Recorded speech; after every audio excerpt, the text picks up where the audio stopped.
So guys, I'm going to show you how to reset all your life on Acura TL, 2012, 2009 to 2014. So first you have to put the ignition on. Click it 2 times.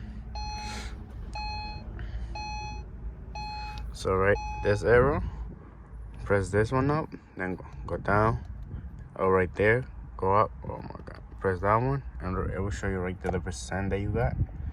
You can tell 30%. So the only thing you have to do, press it,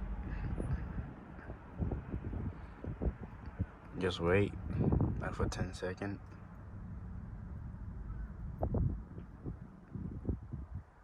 So it will show you all your live reset. You go up, you click this one to go up, it will say reset. You click reset. So right there guys is 100%. Thank you for watching. See you in the next one.